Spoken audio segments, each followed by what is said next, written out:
Good morning, everybody. My name is Sensei Mosi.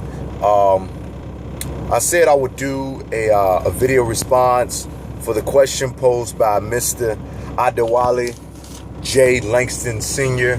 I apologize if I mispronounce your name, but please correct me if I did, so I can pronounce it correctly if I ever have to mention your name again in another video.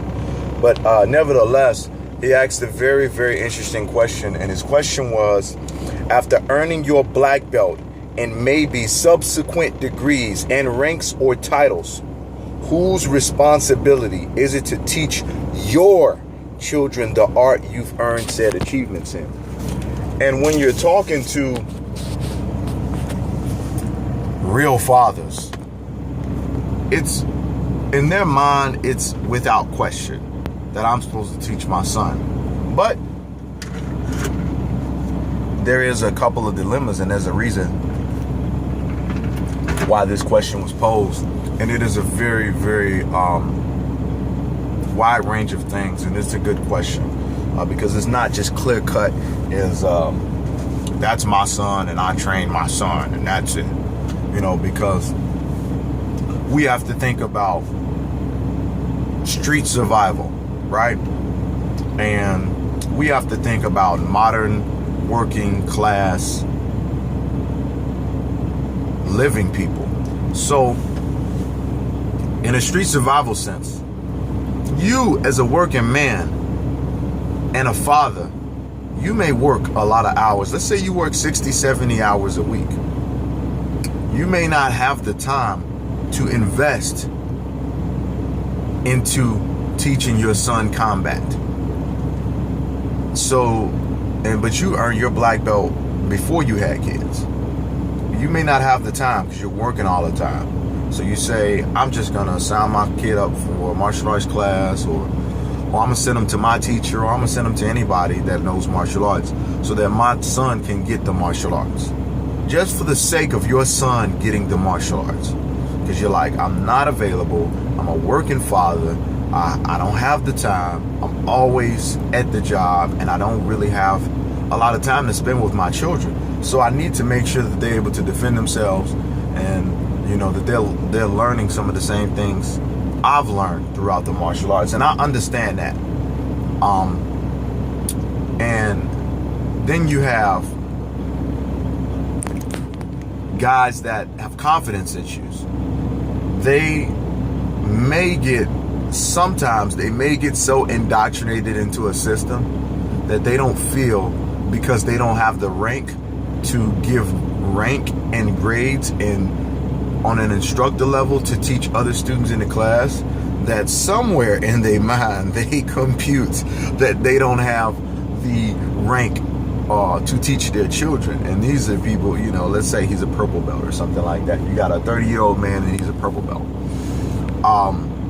And he may feel like he doesn't have the rank to teach his son, so he brings his son to the class so his son can learn from his instructor. And I get that. And then I see it, whereas, father and son are at the class and they start as white belts. And it's just like, I need it now. My son needs it now.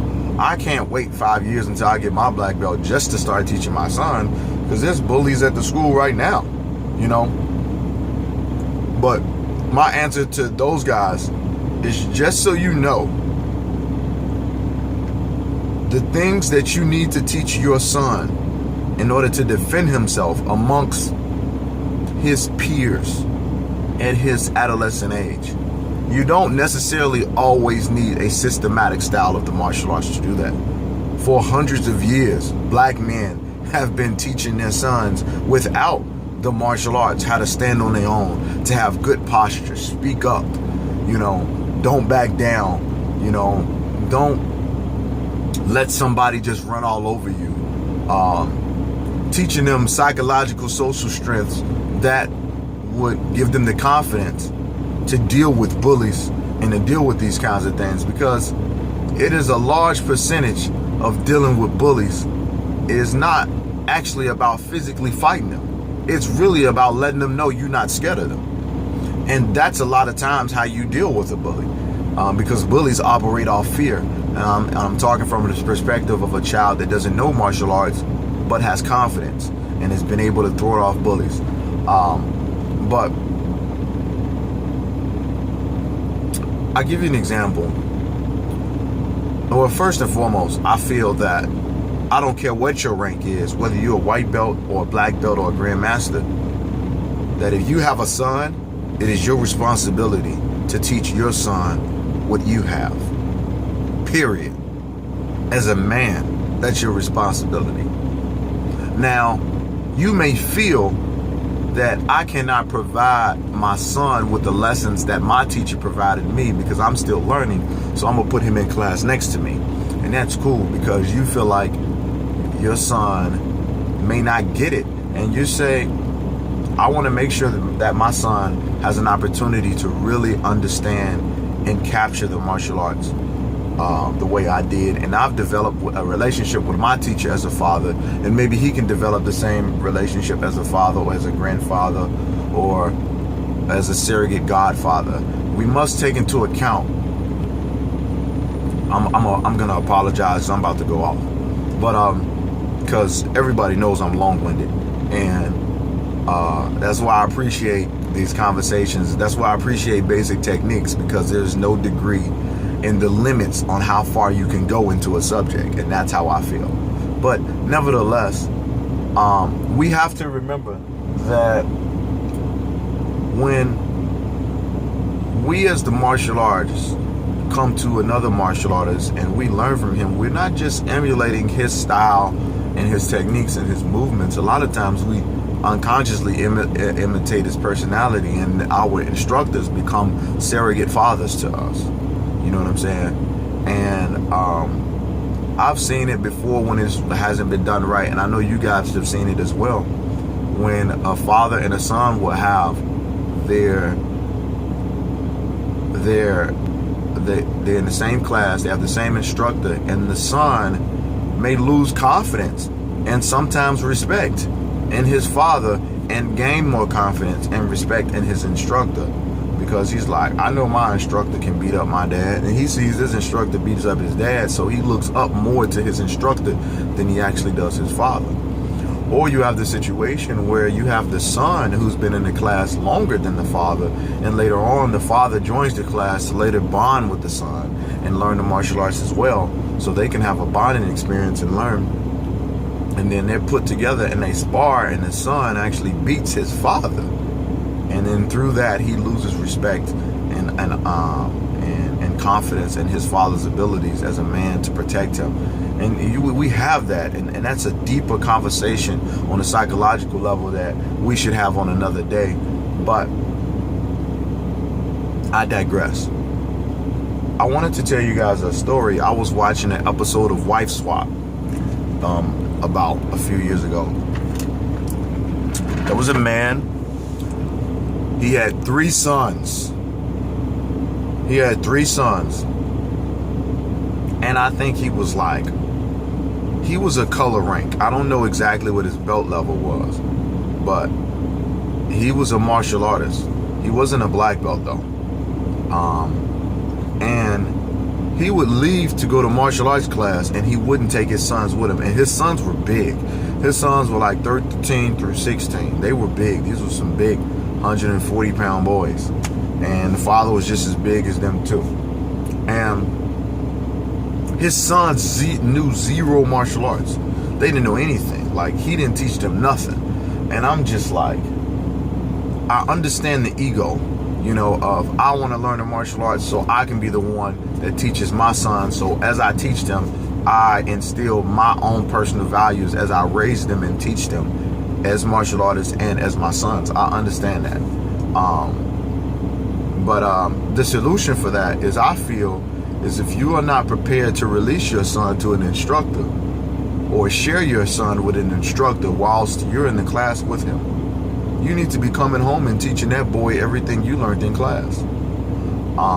We have it in a lot of cases, whereas there are guys like that. They in the class and they got sons and they won't bring their sons, and then you see their sons and you realize that they haven't taught their sons anything that they've learned out of class. and they just feel like, you know, the martial arts is just their thing, like their personal hobby, and it's not something that should be passed to their sons, or they don't realize it. It doesn't compute, it doesn't connect in their minds. But without a shadow of a doubt, as a man, it is your responsibility to teach your son. And if you do not have the ability or the time to teach your son, and you know the martial arts, it is most definitely your responsibility to make sure that that child has an outlet to learn. He has an opportunity to learn. Every son should dream to want to be his father, to want to be like his father, and grow into wanting to be better than his father. But we as men and as fathers need to provide that opportunity. Now, when we're talking about the guys that feel like it ain't their responsibility, then they need to be chin checked real quick. Like, a man should not put the responsibility on anybody else to teach his son something as detrimental as the martial arts. Because I'm telling you, the connection that you develop with your instructor is second to none. You know what I'm saying? And it is and I'm not even gonna lie to you, like, I have a closer connection with my instructor than I do my father. That's just me personally speaking. I'm not upset about it, but I know with my children, or in my case my future children, that I will be their first teacher. And if any point in my life where I am not able to practice or do not have the time to teach them, then I will make sure that they have it. But I will also make sure that I develop a relationship with my child first before I release them to another surrogate father.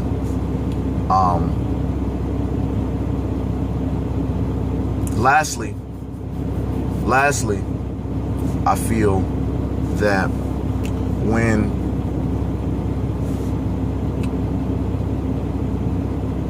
and I just not sons. This applies to daughters as well.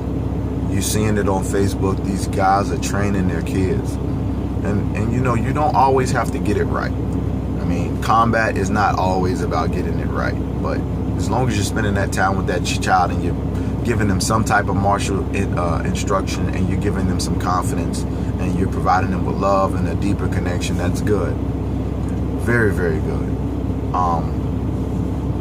There was another point I wanted to hit on. Oh yeah, on the contrary, I just feel that this is just 100% just about martial arts when it comes to teaching your son.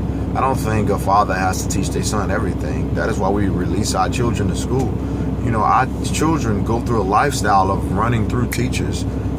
First, from preschool, you got 4 or 5 different surrogate mothers there.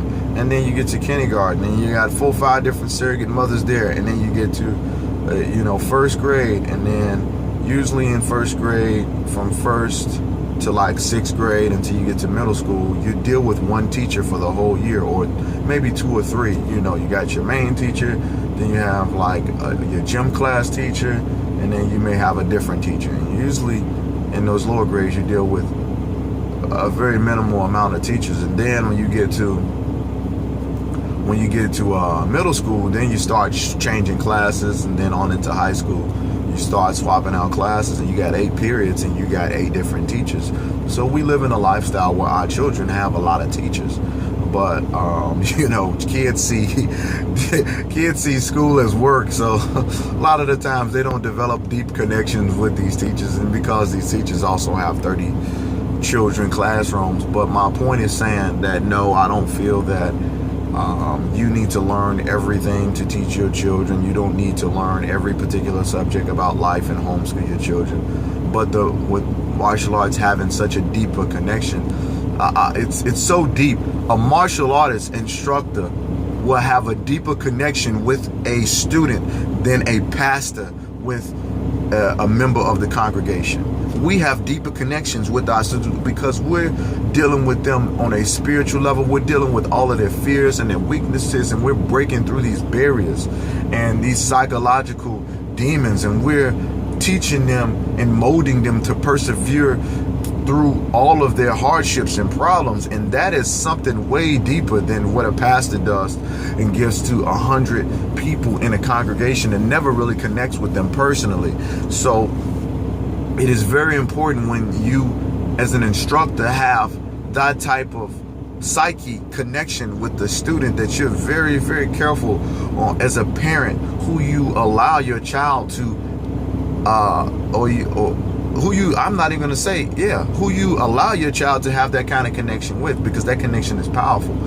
And it takes a lot to undo a lot of what a martial arts instructor does, if it's some negative things, because a child grows into an instructor. A child starts with an instructor, let's say, starts with him at 10 years old, and he's 18, and now he's got his black belt, and that's 8 years he's spent emulating a man's mannerisms and practices and attitudes and personality. And that's a lot of information that he has taken from that instructor's personality.